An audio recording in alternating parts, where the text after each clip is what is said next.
Chronicler's note. Spring finally reaches the capital, which means it has been nearly a year since my lady set foot upon Alframe, and nearly a year since I discovered the many creative ways stress can live in one's stomach. I confess, her very first steps on that foreign shore are lost to us. I was not there to set ink to parchment, and no amount of regret will make the pages appear. Still, her messages have remained steady. Too steady, perhaps, for the dangers she courts. And so I keep my vigil, quill poised, smile practiced, because I must keep her absence hidden a little longer, from the Archbishop of Harula, and from a far sharper danger still, her mother, the Queen. The door complained when Amalia pushed it open, an old, strained sound that echoed down a dark hallway like a warning that had been waiting to be spoken. Blood marked the stone in scattered splashes and smears, too many to be a clean trail, too frantic to be anything but a story told in panic. 3 doors waited ahead, and, for a moment, the party lingered in that thin space between dread and decision.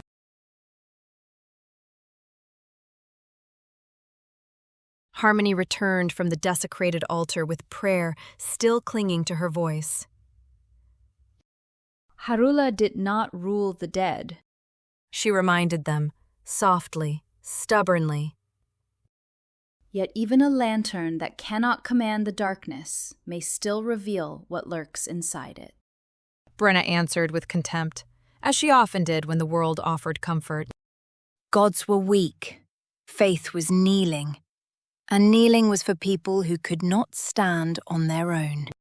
Harmony only smiled, because Harmony's faith had never been about refusing fear. It was about walking forward anyway. They chose the door straight ahead and stepped into a dining room strangled by heavy curtains. The tables were stained with blood. Cloths hung half-fallen, as if someone had tried to hide a mess in a hurry, or hide from something. Then came the sound, a rustle from the room behind them, and the subtle movement of fabric shifting where it shouldn't. Brenna drew steel and snapped the command that might as well have been carved into the party's banner by now. Harmony, don't touch anything.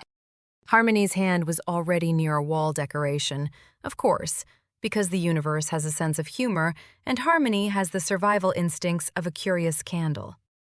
Amalia lifted the tablecloth. Underneath lay a young man in adventurer's gear, bloodied, bound, and blindfolded.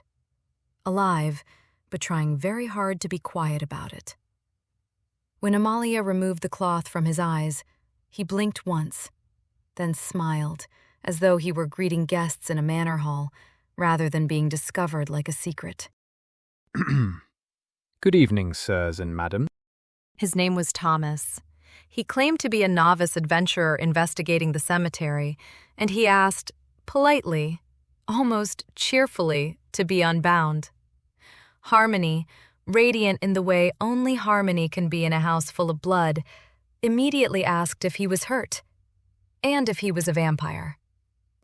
Brenna, unimpressed, suggested staking him just in case. Amalia chose the sensible path between comedy and paranoia.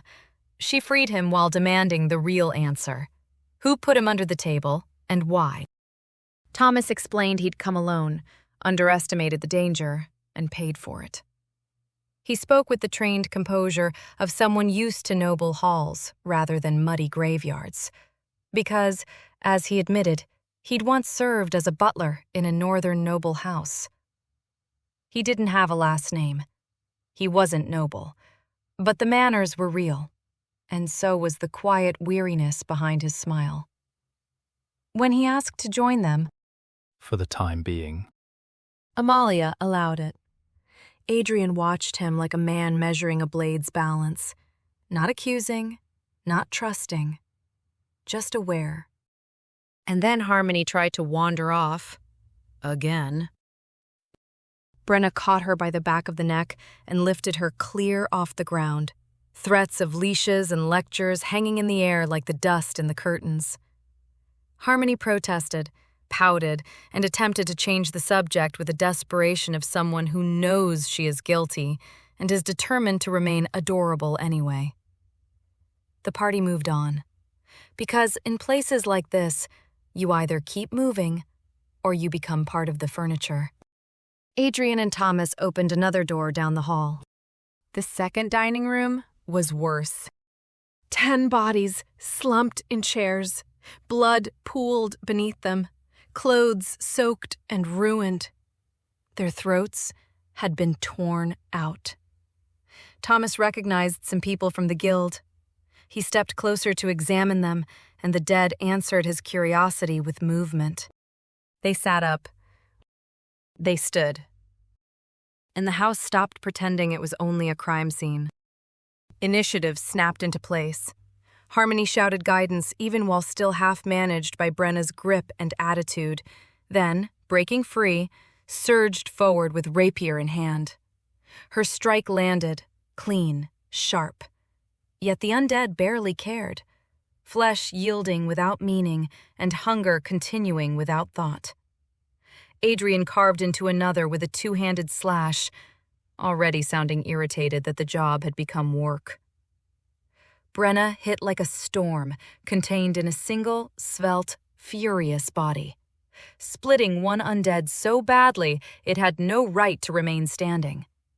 Yet it did anyway, because the dead are stubborn in the worst way.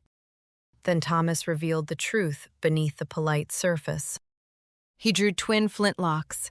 Magitech sparks flashed as he struck them together, and his voice tightened into something practiced and cold. He fired, one shot going wide enough to bury itself in the wall above Adrian's head, earning a grim warning about aiming at enemies rather than co-workers.